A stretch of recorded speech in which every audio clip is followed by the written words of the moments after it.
Yeah. Hi, I'm Paul Schaefer. I'm Will Lee. And you are watching the Letterman Podcast. It's the Letterman Podcast. It's better than all those podcasts about those other men. Let the fun begin.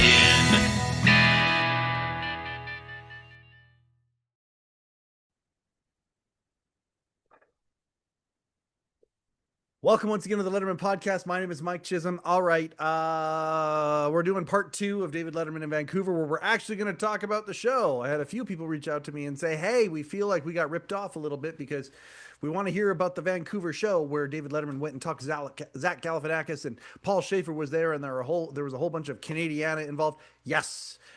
We talked about our experience meeting him, of course, the Wolfpack of Five, James and Paul, who didn't make the first episode, but Lenny Bruce, as he goes by these days, he dropped the Goldberg, and Rob Stover. We got together and we talked about when we met Dave, and it was a massive experience for us. And so, yeah, it deserved an episode. It really did. But now we're going to talk about the actual show. Dave in Vancouver. It was fantastic. We're going to go over some of the bits. Yeah, it was a beautiful show. But that being said, I'm recording this on March 10th, 2026. March 10th, 2026 marks 3 years to the day that our boy Rick Scheckman, Shecky, the guy who, if he did not exist, nor too would this show, actually, producer for Late Show. They call him the film coordinator. He was a producer for Late Night and Late Show with David Letterman for 32 years. And Rick was the guy that I became close with on the staff. Artie and Rick were the two guys that I became close with right away. But Rick was the guy who kind of really gave me permission isn't quite the right word. Sometimes it's easier to ask for forgiveness than permission, but it was more than that. He gave me his support. I asked Rick if he would be my consigliere for this show. Rick, anybody who knew Rick knows that he was one of the world's foremost cinephiles. You can go back, and I've got a couple tribute shows to Rick over time. But today's March 10th. He left us. Tonight, after I finish recording and editing this episode for Friday, I'm going to go upstairs and I'm going to watch Scheckfest, which was the unbelievable. It wasn't a service. It was a tribute to Rick at the Film Forum in the heart of downtown New York City a few months after Rick passed, and everybody was there. Virtually everybody was there, but whether it was video or in person. If you want to see some really heartfelt but also hilarious clips from a lot of the Letterman staffers, including like Chris Elliott and some of these other amazing folks that we all look up to and appreciate their skill and what they've contributed. Go back and watch this. It's on the Letterman YouTube channel. It's the Scheckfest. It's the tribute to Rick Scheckman. There's 2 videos on it. There's an actual tribute to all of his stuff that was in the show, and then there's Scheckfest itself, which was recorded and produced with love. The people who produced that show, they produced it with love. So very, very appreciative of them.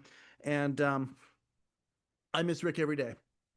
This was Rebecca, his niece, gave this to me that day after the service, and I'm really appreciative of that. I miss Rick. I think about him every single day.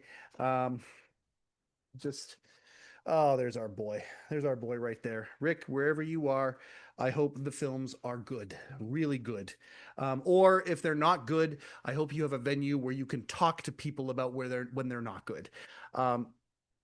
That being said, I do believe Rick would be smiling at the adventure that myself and other people who enjoy this show, and then another, 2,700 other people in Vancouver at the Queen Elizabeth Theatre back on February 18th got a chance to see Dave and Paul and their presentation in a conversation with Zach Galifianakis. We're going to review that show right now. We've got some little clips that people have sent me that are we're going to intermingle inside of here. But at the end of the day, thank you very, very much for the people who have reached out for us coming back. We appreciate that. Please enjoy the review or the report, I guess, of the Vancouver David Letterman show with myself, with Lenny, and with Rob. Enjoy. So when we get in there, again, thousands of people all congregating. The energy was crazy. It was super, super, super cool. I was in the second row, and I had a really cool experience. I just want to say to everybody who there were, I don't say everybody. It's a small handful of people who kind of grabbed me or recognized me. The guy sitting behind me, at least knows about this show. Like it was, he saw me. I was standing up and I was pointing up in the balcony to you guys. James, I saw, and just waving and all that sort of stuff. One of you guys got a picture of me looking up and waving, which I thought was really, really, really cool. And that was excellent. And a couple people were sitting beside me. Were like, "Oh," and I said to one lady, "Do you want to know a spoiler?" And I showed her the picture of Paul and I, and she's like, "Paul's here," and it was so cool. And we can get to the show itself. Dave said his own intro, and it was an unbelievable. He introduced himself to come on stage. I saw him do that a couple years ago in California as well, and he just basically starts reading down, and you can tell it's Dave's. You can tell it's Dave saying it. Yeah. And he's talking about the scandal happening and the curling and the Olympics and things like that. And it was a very Canadiana inspired introduction for himself. And then he introduces himself and comes out, and gigantic standing ovation. Olympic curling team, two-time world champion, gold medal winning curling legend, Mark Kennedy. I would like to address recent cheating accusations from the Swedish Olympic curling team. I have been accused of double touching. Everybody knows I don't double touch anything, just ask my wife. By the way, if you Swedes are looking for something illegal, how about those IKEA meatballs? So once again, to Sweden, their curling team, all Olympians, Scandinavians, and home viewers, fuck off.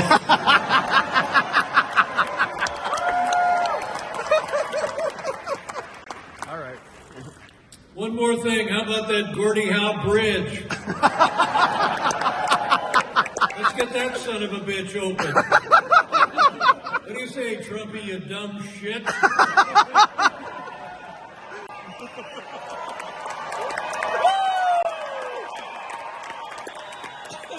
now, please welcome former mid-level American TV celebrity and 1981 Daytime Emmy Award winner, Dave Letterman.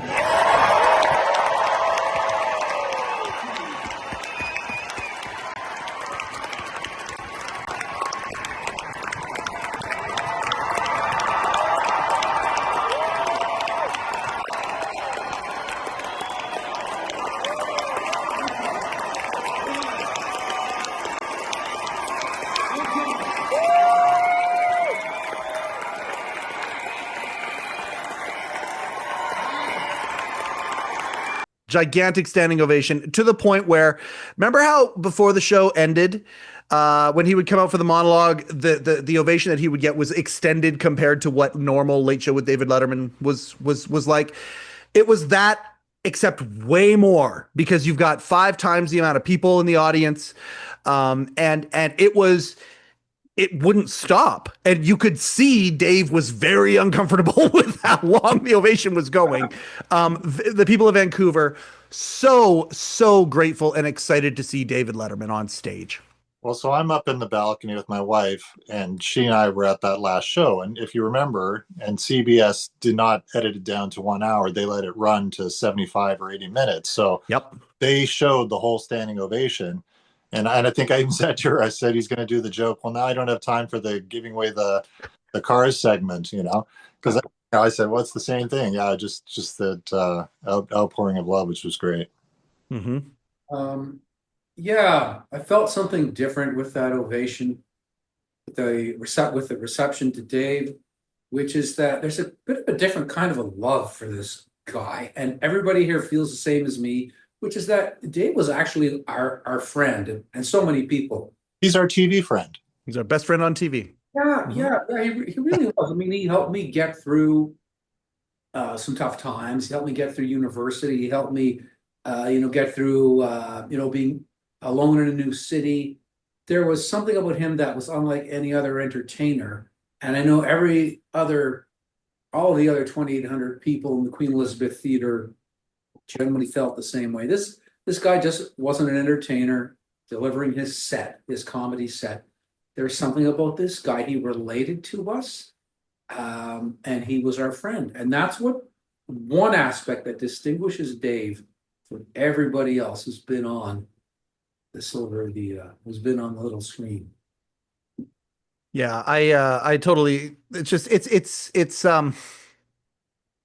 the best friend on TV thing. I think is one way of putting it. The other, though, I think about Dave when he talked about in 2005 when he did his tribute show to Johnny Carson after Johnny passed. And one of the things that he talked about, I don't know if it was in the monologue or if it was with Peter LaSalle, I'm not certain, but he said, you know, I think it was almost like what a privilege or what a thing it was to have Johnny Carson kind of finish your day and put you to bed at night. And that was great that he felt that way about Johnny. My father felt that way about Johnny. I get that. But Len, I could not agree more with what you just said. Like, I think about some of the things I went through in my life, I've gone through in my life, and how at the end of every day, it was just like, okay, a little bit of regularity and hilarity and insanity and weirdness and all of those things wrapped up into one. At least I could kind of count on that. And I know it feels like in many respects, it still somewhat feels like I've been rudderless a little bit since 2015, because it was ritualistic watching that show. And it wasn't the way that late night is now, where it's so divisive. It wasn't really like that. The only division was if you didn't like silly, then perhaps this wasn't the show for you. But they were unapologetic about who they were in the show that they made, and it left such an impact. And I think like for the three of us, you know, who would be put into the much more enthusiastic enthusiast than many of the people that were there. The people that were there, I felt almost like when Dave walked out on stage, it was almost like a homecoming. You could feel that a lot of the people in there were like, oh, this is going to be good. And it's so great to see this guy here. And that ovation again was absolutely incredible. Dave then went and did as Len talked about, a montage of his history. And I mean, here's where Walter Kim was in there doing his thing. And by the way, a couple of times he said during the night, roll it, Walter. And I just think about Walter Kim and where he's at right now in his career and all the things. And when you think about the roll it, originally was Hal Gurney. And the idea that Walter gets to be that guy for the onstage stuff, I thought that was awesome. What did you guys think about Dave's interpretation of his career up to this point? Do you think he had to be convinced to do the Mary Tyler Moore skit, or has he like really come past it? Just like, I got to put it up there. It's the greatest. I'm like, he's got to put it up there. So they put up Bruno Gerussi, and then shortly after that, they put up another couple clips, the Mork and Mindy clip. They put that up, and then they put the Mary Tyler Moore dance number with Michael Keaton and Dave and whatnot. But the thing I loved about it is it played right to the end, and at about 40-50% of the clip, you see Dave going, okay, that's, you know, okay, and it just keeps going and going. He's okay, and they literally let the entire clip play, which I thought was fantastic. Then I mean, you know, they went into late night. They went into the morning show, showed the Bill Murray clip. They went into the late night, showed Bill Murray clip. He recycled his Harry joke of. I'll put that up because I love that. I've sent it to Irene already. On the last late show with David Letterman, they said, oh, and I'd like to thank my son Harry, no, we never did get a chance to put up the picture of my son Harry, and they put up the picture of the kid smoking, and it's just a beautiful, awesome picture. Well, they did a sequel to it. My son's now 22 years old, and here's a picture of him, and it was that picture except changed to now, like it was a new version of it. I got a picture of it. I'm going to put it up here. So we have that. I don't know if I've shared that with you guys yet, but I have a picture of that that I took personally. Not that I took any video or still pictures in there. Because that's not allowed. Not allowed, apparently. No, they saw me, but they didn't say delete anything or anything like that. They're just like, hey, just don't. I'm like, all right, no problem. But I already had a bunch of stuff, so I'll put that up. Yeah, so we did that, and then that's when they shocked the audience because there was a grand piano on stage. The two chairs were there, but there's also a beautiful, beautiful, gigantic, full-size black Steinway and Sons grand piano there. And there's only one person that's going to do that. And he brings Paul Schaefer out. And the place again goes absolutely nuts, right? Is that, or was I the only one that felt that way? Oh, 100%. Yeah. Because you don't know who's in the audience. Like, did they ever get a chance to see Dave, and then Paul? That's just the icing on the cake right there. So, yeah. Yeah. And back in Canada, so they bring Paul out and it's a huge thing. And then they bring out, and I forget, I'm sorry, I was going to get her name and bring it back, but a gal who sings the national anthem for the Vancouver Canucks. Yeah. And they bring her out. Thank you very much. Say the name again, Rob. Elizabeth Irving. She's actually there we go. Daughters, so. Thank you for that. Something, yeah. But she's great. Appreciate it. She's very good. Caps games, and she's done a lot of big events, so yeah. And a huge Canada flag comes down from the middle of the room, and we all stand up and we sing "Oh Canada." And Dave did a lot of jokes on the way out about the state of affairs a little bit, making fun of Trump, making fun of some of these other things, and it was almost like, I don't know if this makes sense or not. I'm going to bounce it off you guys for the first time. It almost felt like it was a little bit of Dave representing America saying, hey, I'm sorry for the stuff that's going on between the two countries. It kind of felt that way to me. I don't know how it felt to you guys. Dave knew that guy when he was the king or whatever of New York, all around New York. He had him on his show many times. He knows his deal. And then suddenly Dave doesn't have his show in 2015 and all the stuff that happened after. And yeah, I always feel like he's probably been yearning. At least he has the Barbara Gaines show to say stuff. And he's had some fantastic, takedowns of that guy. And I totally agree. Like that was an opportunity, and the audience completely lapped it up, And we'll get to Zach Galifianakis, who's basically a Canadian. Like when after you saw the show, you realize this guy is a Canuck. So yeah. I think, I'd love to know, and maybe you've got some understanding of who approached Dave to be part of the Just for Laughs, or was Dave looking to do something in Canada and the timing worked out? Like, that's where I don't know, like whether Zach Galifianakis was not the original guest, but at the same time, he lives in BC. He lives on the Gulf Islands, which is like, he kept saying during the show, it takes 2 ferries to get here. Yeah. But yeah, I'm kind of jumping ahead here. You're talking about the other stuff, but no, I wouldn't be surprised if Zach was the intended guest all along. And he certainly delved into stuff which I, as a parent and everything, was 100% on board with. And it was quite a thoughtful discussion, into that whole extended interview. Yeah. Len, do you have anything on that? Rod, you raise maybe the most intriguing questions surrounding Dave's return to Canada. And if I still was an intrepid journalist, probably the first question I would have sought to answer is, how did they get Dave? Yeah. Uh-huh. Yeah. It's Just for Laughs, Montreal. That's one, not anymore, but in its heyday. Just for Laughs, Montreal, was it globally? Now, Just for Laughs, Vancouver. It's a beautifully produced event. I'm so impressed. But how did they get Dave? Well, and it's 10 years, and I mean, I've been to the Just for Laughs Vancouver a few times, JFL, and I've seen Bill Burr, and I've seen a few other ones as well. But yeah, I do believe that they are expanding every year. I was able to see a couple of comics the night before. The Daily Comedy News podcast. Shout out to Johnny Mack and what he's doing there. Highly recommend it. They actually credentialed me to go and see a couple of comics the night before. That was a lot of fun. And I got to tell you, like, to me, it's a perfect fit.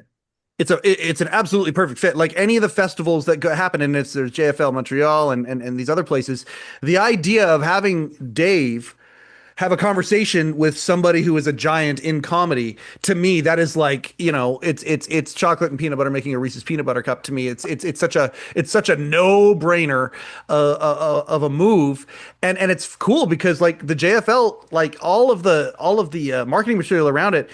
He headlined the whole festival as far as the way that they showed the lineup. And to me, it felt like that. It felt like a big event that meant something. Dave, obviously having the badge of honor as well, as he comes out, was able to put up the tweet that Donald Trump put up not too long ago about him, saying that he had whatever happened to David Letterman. He looks terrible, no talent, or whatever it was. And I mean, Dave was able to make a lot of hay out of that. And I mean, I'll talk about, the idea of the tensions that might be being felt, whether they're real or imagined or a little bit of both. Obviously, the economic stuff that's happening between Canada and the US. It really felt like Dave was releasing pressure out of a balloon that we're all kind of feeling emotionally.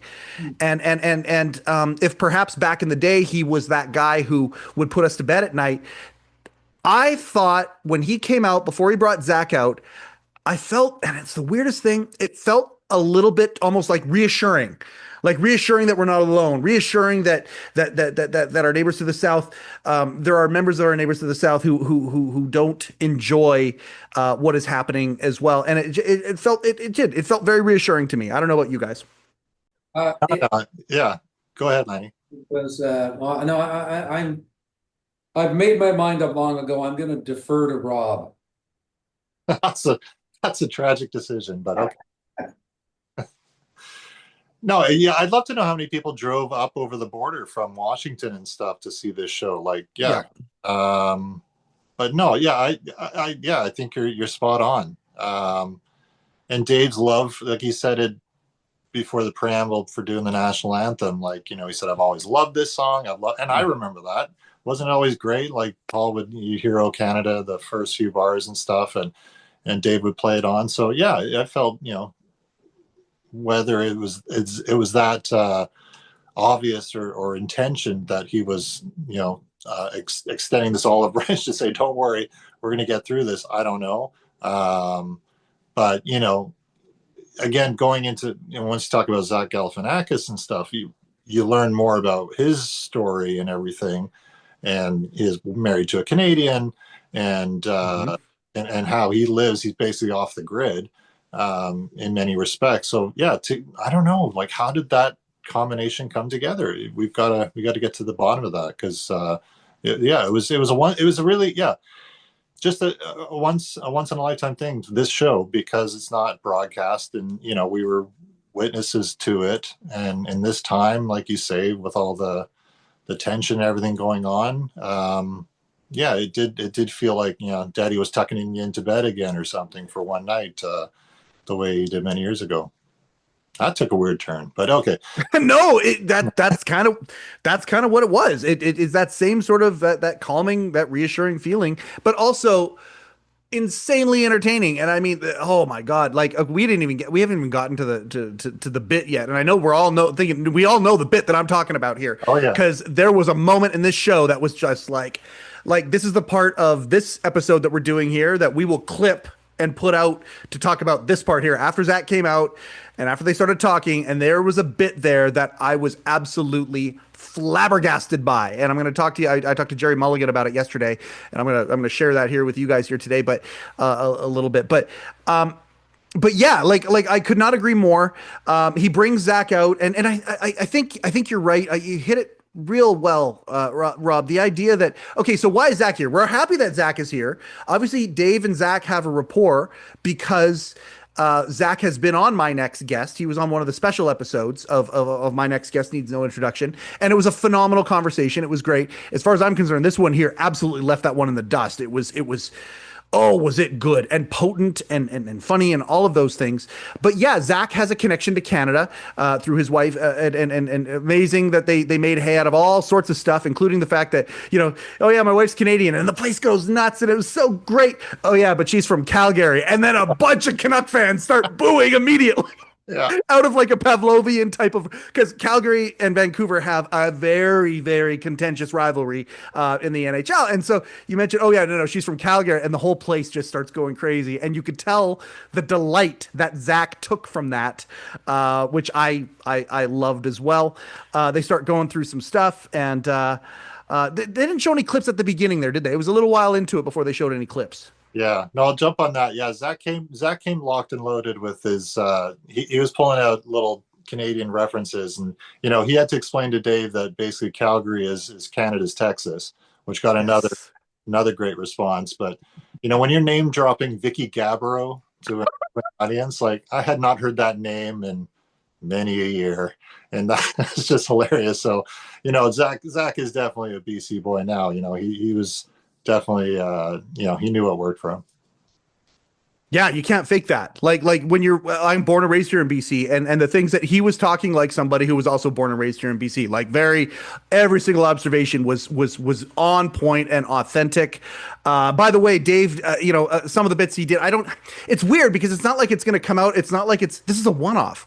I don't ever want to spoil comics bits, but if it's a one-off and it's never going to be said again, like Dave going about the Queen Elizabeth Theater, it was named after her amazing, 15-month run of whatever it was.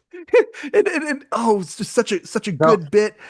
You just reminded me of the joke that I didn't think about till we saw the show. Like now when Dave goes to check into a hotel, he's checking in as Stanley Park.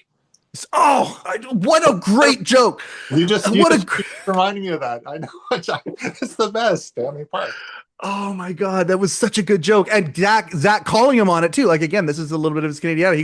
He says to him, your Stanley Park joke was incredible, and I love that so much. That was a great one.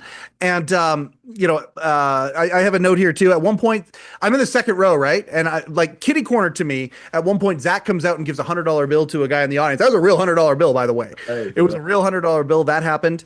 The same guys that were late that showed up late.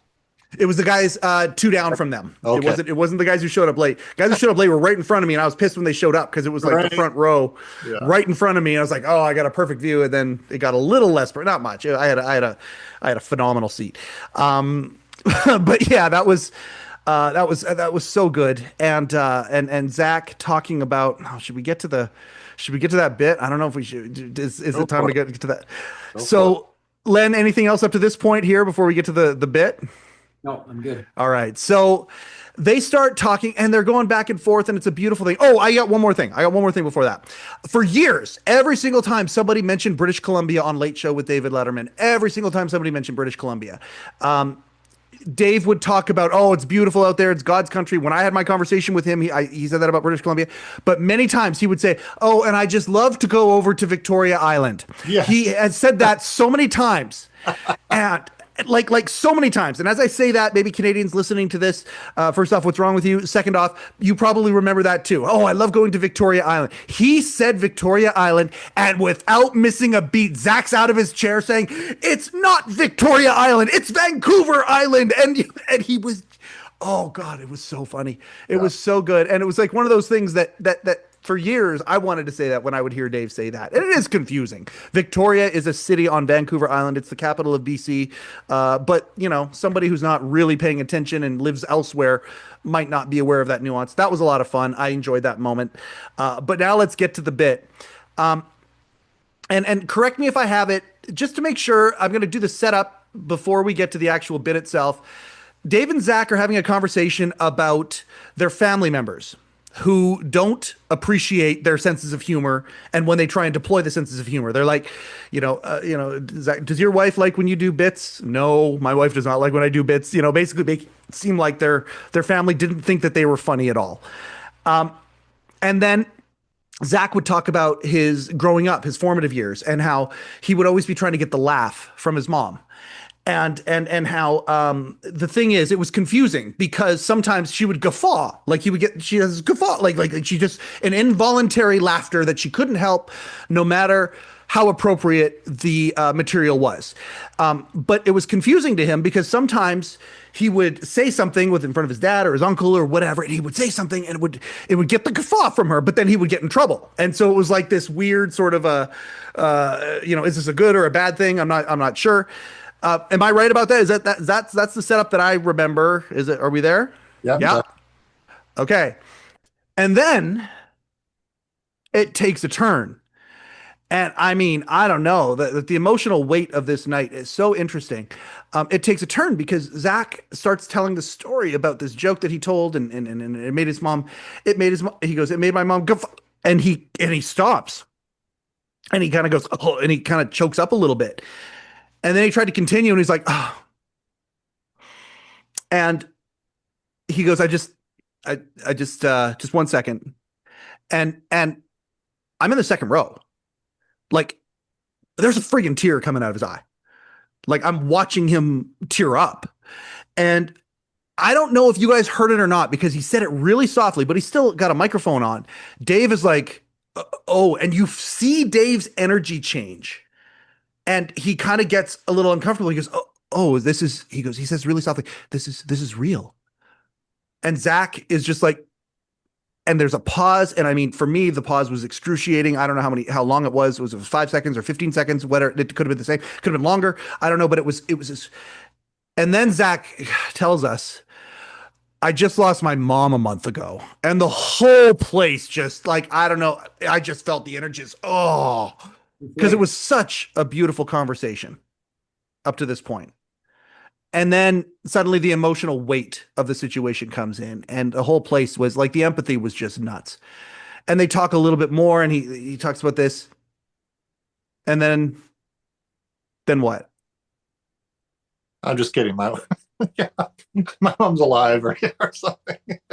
My mom didn't really die. Yeah. And the whole place was like yeah. feeling was like, and then they said a couple other things to each other. And he goes, no, really, my mom did die. Yeah. and it was like, he doubled down on it. Yeah. He doubled down on it. And again, everybody's just, and you don't know if he's serious or not. But Dave kept referring to it. Oh, it's not as good as a dead mother bit. And he kept a couple times, he would call it back, but almost so I will throw one little thing out, and I don't think I'm breaking any confidence. I have it on there. I have it. Someone told me that the group of them, I don't think Zach was there. Zach wasn't there, I should say. The group of them went for dinner afterwards, and they came out of that dinner not knowing, and I'm talking about Dave and his people. They came out of there not knowing if Zach's mom is alive or not, which made my night when I heard that. Because that's an Andy Kaufman type move. Mm-hmm. And I called Jerry Mulligan about it yesterday, and we kind of went over it and stuff. And he started to, because he knew Andy, of course, and he talked about how you manipulate. And I'll probably get a clip of it. He let me record the clip, so I'll probably take the clip and put it out there. But he talked about how Andy would be able to do that, and you're bringing people between two emotions, empathy and laughter, and these other things. And it's a device that gets used. That's a very difficult device to use. Zach used it perfectly that night. To me, that was my favorite part of the show. I don't know if you guys would say the same thing, but I just absolutely loved that moment. But you're saying Dave had no inkling of this, that this would happen beforehand. This whole thing wasn't staged. So the way that I understand things, which could be completely off base, the way that I understand things is that at the beginning of the morning show and late night and in its inception, everybody recognized how amazing Dave's wit is off the cuff, just off the cuff. Just it's the most amazing thing. And so the idea was, well, let's surprise Dave for some things, because then we can get his natural reaction, and it's genius. It's hilarious, right? The unfortunate thing is Dave does not like surprises. And so a balance had to be found. So like, I've got the picture of Andy Kaufman back here with Jerry Lawler being slapped. Jerry Mulligan was the segment producer that night. He had no idea what was going to happen. Dave, according to Jerry Lawler, he told me that Dave, of course, did know what was going to happen, but he was one of the only people that knew that Jerry Lawler was going to smack Andy Kaufman on stage, right? You want as few people to know as possible, but at the same time, the host does not want to be surprised, so let the host in on it. He's still going to act like he knows about it. I don't know. You two were there. I don't think he knew. I don't personally think that he knew. Zach did not go to the rehearsal. It was one of those things. I don't think he knew. I don't know what you guys think. I agree. I don't think he knew, because by Dave's own admission, he cannot act. I cannot. I've taken acting lessons. It's not in my core puzzles. I can't act. Dave, he can't act by his own admission. Uh-huh. But you were there, and you're saying it was too subtle, and it was too real and too nuanced for Dave to pull that off. So that it looked like he actually didn't know. And do you think he would have been? No, he wasn't pissed off, because it was so rousing. So even though Dave doesn't like surprises, generally speaking, I'm sure he appreciated that one. But yeah, I would guess from what you observed, Dave didn't know. I wonder if there was a framework to the whole, like, okay, we're going to talk about your early days, and then we'll go to The Hangover and to Between Two Ferns and everything, and whether Zach kind of said, I do have one thing I'm going to say, and that was it. He didn't really, tip his hat to what he was going to do. Yeah, I'm not sure. Because then, we got Schindler's List later on. Oh my God, okay. That is another absolutely jaw-dropping bit. Like, it was such a good moment. There was so much substance this night. Oh, 100%. Yeah. It wasn't just fluff because of oh my gosh, the Schindler's. Yeah. Again, I had a hard time believing that was the truth, but by the time that the Schindler's List bit kind of came through, and I mean, do you feel okay kind of describing that, Rob? Oh gosh, if I get it right. It was a relative. See, now I can't remember. Mm-hmm. Yeah. Well, it had to do with Spielberg directed 2 movies in the same year. In 93, directed Schindler's List, and Jurassic Park. And I can't remember exactly the setup, because I was sitting there saying to my wife, "Is this a bit again? Is he doing it again?" Mm-hmm.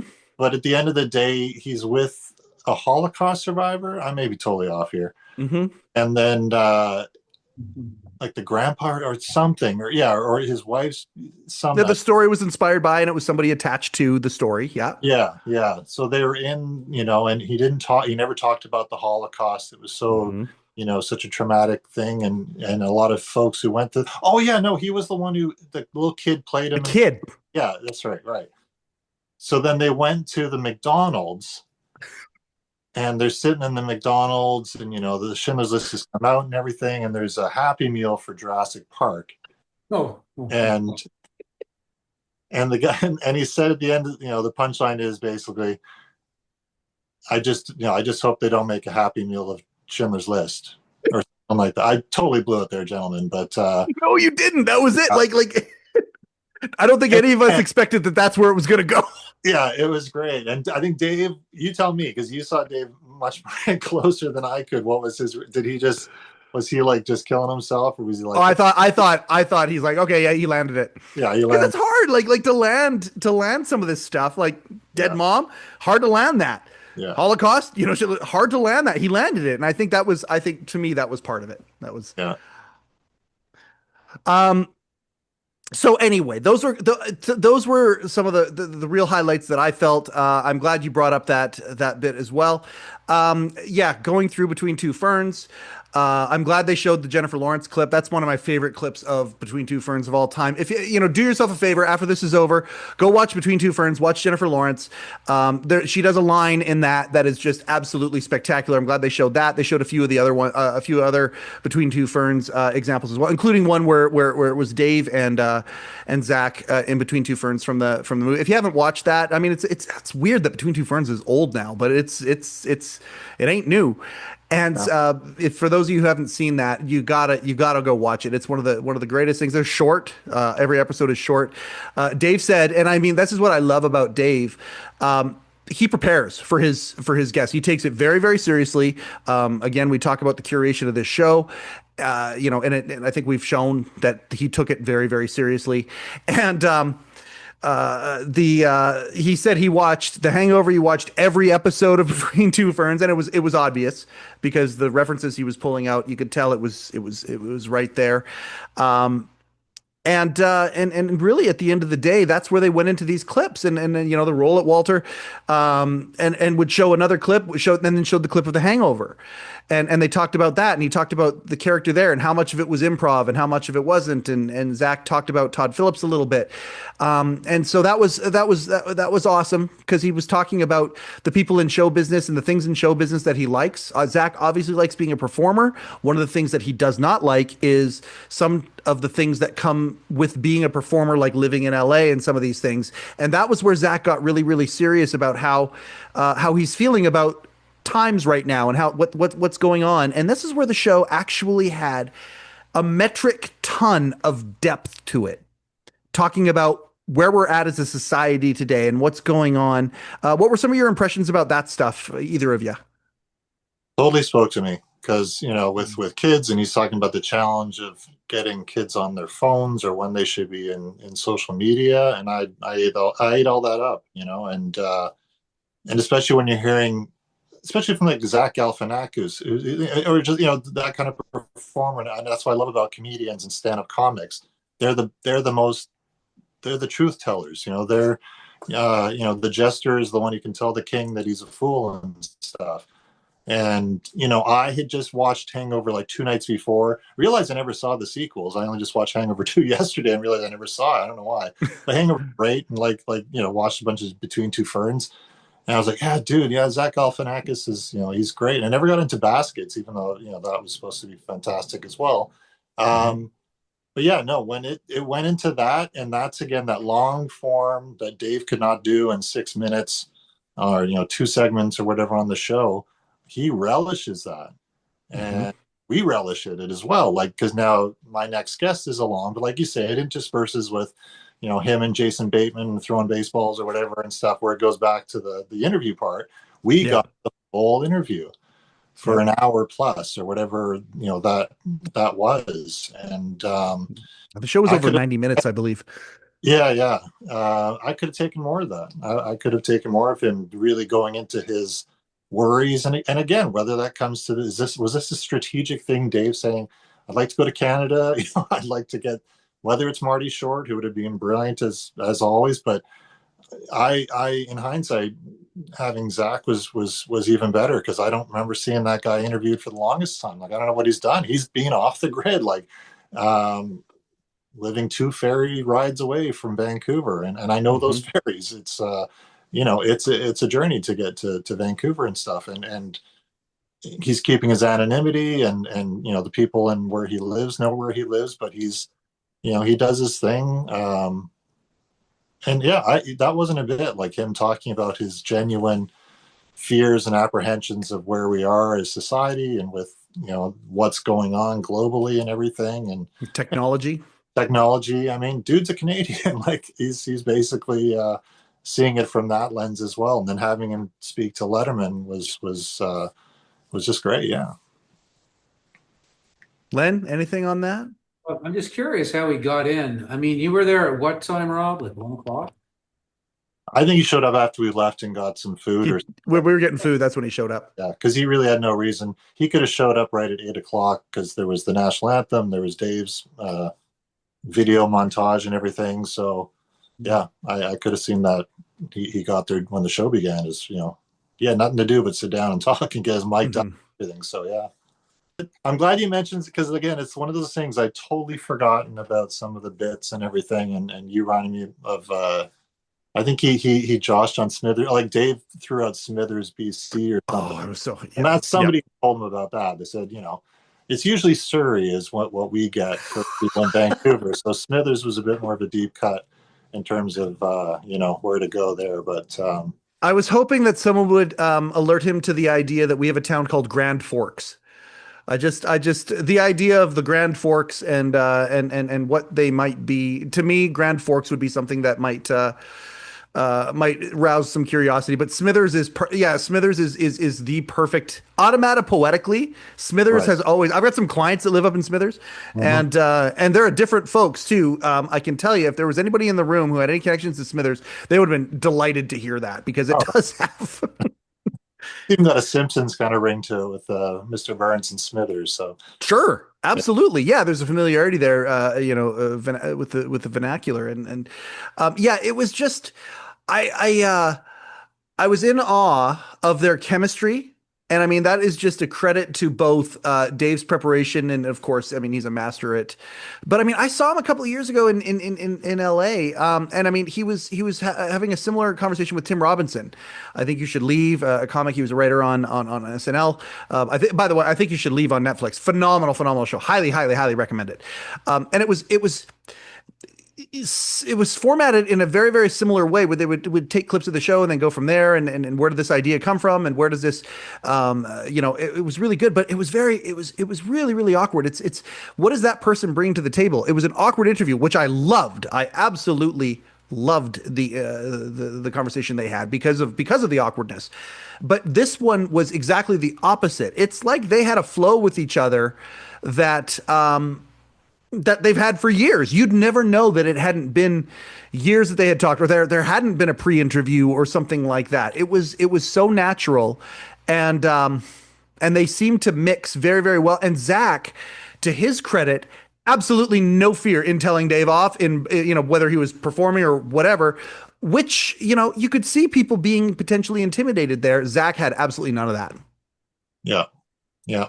Yeah, I had that thought too, because I had seen the little Netflix bonus episode, and that seemed more kind of promotional too for whatever the show. And so whether he did kind of map out a general, this is where we're going to hit or something.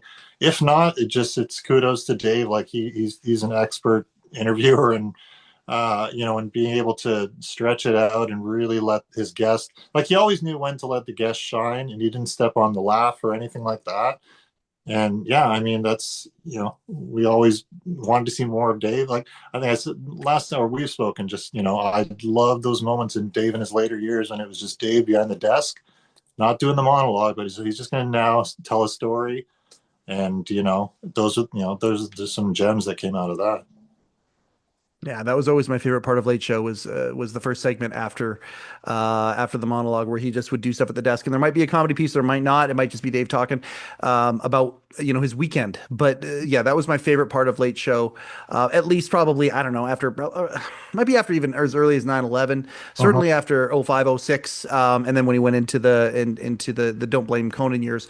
That segment was by far my favorite part of the show. And this just sure seemed like a lot of that. It was a beautiful, beautiful show. As we're closing up the live show, Len, am I missing anything? No, I'm good. Okay.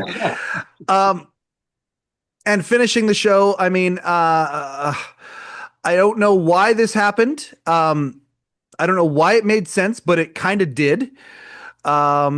They decided to finish the show, and I think the way he framed it, it seemed like they were getting them to sing a song to Zach, and Paul came back out, got behind the piano, and he sang "It's Raining Men," and he played it. Oh God, I love watching Paul Schaefer play the piano, and the angle that we actually got to see him really tickling the ivories. He was going for it, and the flourishes that he had as he played and performed "It's Raining Men." And who knows why, but they performed "It's Raining Men," and he went for it. And the audience was way into it. The energy was high. I mean, when you listen to that song, it's got a lot of punch to it. I certainly felt it, and it felt like a really cool way to end the show. How'd you feel about that, Len? I mean, Paul hasn't lost a step. No, With his dexterity, with his energy, he hasn't lost a step. Mm-hmm. Both of them are just, they seem like timeless characters, Dave and Paul. It's remarkable. Mm-hmm. I think the love of their craft and their sense of purpose and bringing joy to people has so much to do with the fact that they're so enduring and they're so youthful. That's just, God, 40, approaching half a century for Dave. Paul, I mean, Paul goes back to the early 70s. He started out here in Toronto. What was it? Was it Hair? What was he? Godspell. Godspell. Yeah. Unbelievable. And we met Paul. He doesn't like they don't look their age. They just seem like No. I said this the first time I met Paul in the flesh. I said it to Will Lee. He has this youthful vitality about him that is just absolutely it's infectious. I absolutely love his energy, and he still has that same energy today that he had back then. How fun was that, Rob? When he started playing "It's Raining Men," like what did you think about that? I knew it was going to be "It's Raining Men." I just knew. Yeah, it. Me too. Yeah. That was great. And what was Zach's expression? You could see the little minutia better than I could. I saw confusion, like when he started, like at first it was like, which is exactly what you want. He kind of a guffaw himself, like what, like what is, like what? Which again, I mean, I don't know how much of that might have been a surprise. I at one point I think he said, "Oh, are we done?" or something like that and whatnot, and that's when they brought Paul out, or shortly thereafter, and it seemed like Delighted confusion. I think if I were to guesstimate the feeling that he was portraying anyway, it would be delighted confusion. I thought that was a lot of fun.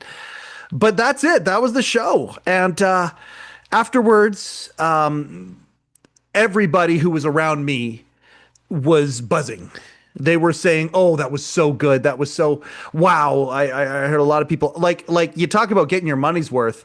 My word, did we get our money's worth with that show? Or maybe not. Maybe not. Well, when you think about it, people pay what, $600 to, see a concert, whatever. Yep. But it was so packed with entertainment and meeting and entertainment and meaning and sincerity and real sincerity. And it went on. Bro, I didn't know if this was going to be 90 minutes in and out. Mm. No. But yeah. Generous. There is a generosity there, and the work that was put in to curate that show and the length of the show, it just speaks again to what I witnessed from Dave in person, which is a generous person who wants to give back. Yeah. Yeah, I would agree with that as well. It was just as far as I'm concerned, it was perfect. I've seen him live a few times now, down in LA and whatnot. This was my favorite. And it's not just because of the Canada part, although that's certainly the part of the ingredients of what makes it my favorite. But this was my favorite time that I've seen him live, and it was just absolutely incredible. I have a question for you, Mike. Hmm. So the preamble, what would you call it? Would you call it his set? Dave's pretty lengthy, unforgettable set for the ages that he did before the interview. Was that completely unique? That wasn't something that he modified for Canada? I mean, putting in the clip with him and Canadian hero and beachcomber Bruno Gerussi, that was I don't know why he would put that in anything else. Yeah.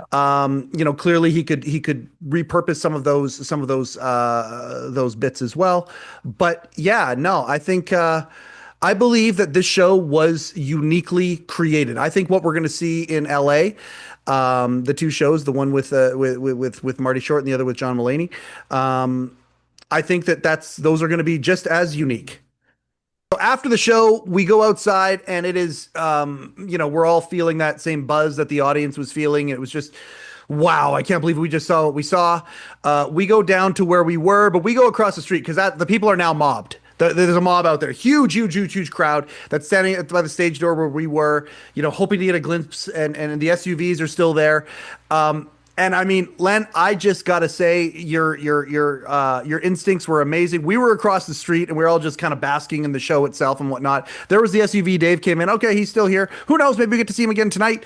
But then Zach's SUV moves, and then so too does Dave's. Len, when you saw Dave's SUV move, what did you do?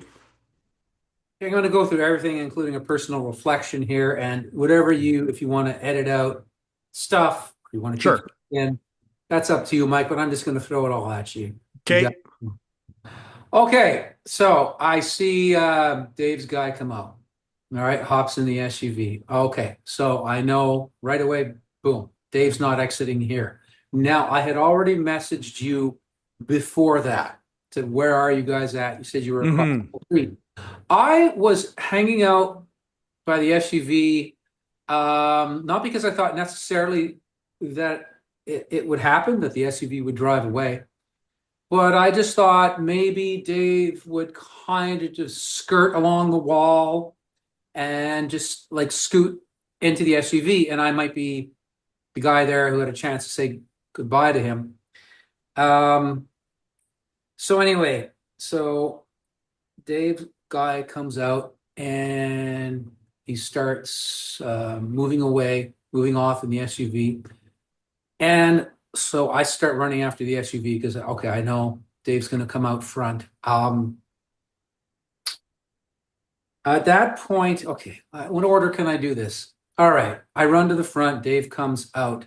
I fumbled that part because I hadn't really prepared what I'm going to say. I had no preparation. He comes out and I start babbling about my shirt again. Dave, I've been waiting 42 years to wear this. And he kind of looked at me weird and he didn't say anything. And then he ducked into the SUV and I'm like, okay.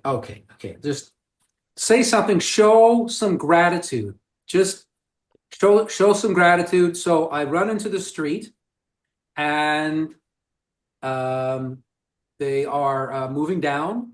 I guess he said it's Hamilton. Slowly though, so now they're stopped at a light for a second.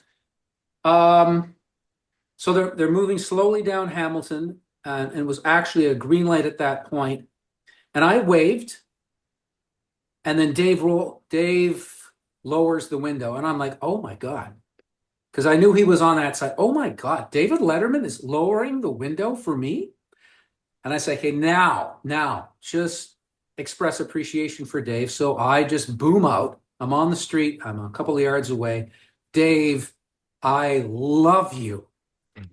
And Dave points at me. He points and he says, no, I love you. Just like that. And it wasn't sarcastic. It was actually completely sincere. And I just felt like I was starting to cry inside. But I boomed out a laugh because he caught me off guard. He smiles, so at least I made Dave smile. So that's that. Yeah. And then I say to Dave, Dave, you made my life. And in a way, yeah, I kind of did. And Dave responds, because of course it's Dave and he's always at the ready with the perfect response. Well, that's what I'm here for. No, but I don't think it's really sarcastic, or at least I don't want to think it's sarcastic. I think this guy really is out there now. Dave's out on a mission to just give and give, and that is his driving force. And that's like a highlight of life. That is a highlight of my life at that point. And I boom out, love you, Dave, love you, Mary, and I love you to the couple other people in the vehicle. And you said you love Mary? Man, I'd be terrified to do that. That's crazy. Good for you. Once you told me you're terrifying, I figured this is my big chance. You're out of the picture. Move the big man out of the picture. Boom. Len, I was really happy when you came back down and showed us the video, because you got that on video too. And we can show a little clip of it there of the window and all that. I was so happy for you. I was so happy for you. I mean, you flew across the country for this moment. And I know it was cake. Everything by that point was already just bonus at that, but I was really sincerely just absolutely so happy for you. And I can't imagine that you've stopped levitating the past 4 days. I think you're probably still floating. Well, it's been both. So I'll be honest with you. I try to practice gratitude and kindness. I really do. And this is something that, like, you're a personal development guy, to say the least. Yeah. And I've been developing myself as a person my whole life. I can't say that I came from a standpoint of the most gratitude and the most giving, because I wasn't raised that way. It's not the way that I was raised to think. Mm-hmm. So I've been changing myself my whole life, and I'm always trying to develop more gratitude, more kindness. Sometimes I think I've figured it out. But you know what? I didn't have it totally figured out, because even though I had no intentionality of excluding you guys, it didn't occur to me in that moment when I saw the SUV moving off. It didn't occur to me, you're running, just pick up the phone. Just say, God, come to the front, guys. How many words? Come to the front, guys. Yeah, 5 words I could have managed. And I didn't do it. Not because I don't think I'm a selfish person, and I had no intentionality to exclude anyone, but it didn't occur to me because there's another level of kindness. I realized that the mind can be on, and if mine had been on just another level, that would have been as instinctual to me as trying to be Johnny on the spot and figure things out and run after SUV. And you had a gift bag you had a gift bag for this guy, and I just want to say that it was a personal growth experience, and I did apologize for that after. I could have done that. I feel terrible. I feel terrible about it. And I also think there might be some similarity. I'm being very presumptuous here, but I wonder if there's a bit of similarity in the path that Dave and I have been on, because in the little I know about Dave, my impression is that he has also developed his character and his kindness over the years and decades. Through life experience. Yeah, I think there's some similarity there. So I know I'll have a chance to make it up to you, but I beat myself up a little bit, but you don't really get ahead by beating yourself up. You get ahead by being compassionate to yourself and recognizing, yeah, there's another level. And you know what? There's always another level. So even when I figure this out, something else is going to happen, and I'm going to say, I could have been more of a team player. So I wanted to share that. If I could just release you of any negative feeling whatsoever towards this, I mean, you're how in the world are you going to have all of these, logical things come to your head? It's an emotional, like there's absolutely no, I'm so glad that you had that moment. I'm so glad you had that moment. Again, you flew across the country for this, I'm so glad you had it, Len, and for not even a little bit of what you said is how I received it. I was just stoked for you. I mean, for me personally, and I think Rob would echo this as well. I mean, all of our, like, I'm on bonus. We talked about this, when we were outside the door, when you guys were asking me some questions and stuff. For me, I am like way in bonus time. I'm playing with house money when it comes to this. I really, really am. And I don't just look at that in the Letterman world, although I do in life. Like I'm turning 50 real soon. And the way that I look at it is I've been playing with house money for quite some time, that if life were to go, okay, we're done, or take a turn or do some of these things, I'd be like, well, you know what? If I was 90, I'd be satisfied with the life that I've had and the memories that I've had. And the house money is just, that's how I feel about my entire life right now. I want to see my granddaughter grow up and things like that. She's 7 now. She's my best friend. I want to see that. But if I do, it's house money. And if I don't, cool. Like, it's cool. When it comes to Letterman and you like get granular, are you kidding me? I mean, I've had so like the experiences that I've had are just amazing. And I want to share that. Like that was my favorite part of this whole thing, is that people who like this show, we all got together and whatnot. And you guys all got to have some of these same moments that some of us, myself included, who are lucky enough to have had these experiences along the way. To me, that's what I would love to see. I would love to see more other people get the same sort of shine that we've gotten from here, who would really, really love that, because it's not the easiest thing in the world to do that with David Letterman. It's not. And if he is going to go out and do some more touring around, stuff like this that isn't recorded, I just would say to everybody who's out there, don't even hesitate. If you have the opportunity to go there, it's worth the money, it's worth the time, it's worth the effort, it's worth everything. Go do it. If you've enjoyed anything that Dave has done, and if he does more of these things, I highly recommend going to do it. I know both of you feel the same way, but Len, don't even worry about it. Rob, I'm sure you feel the same way.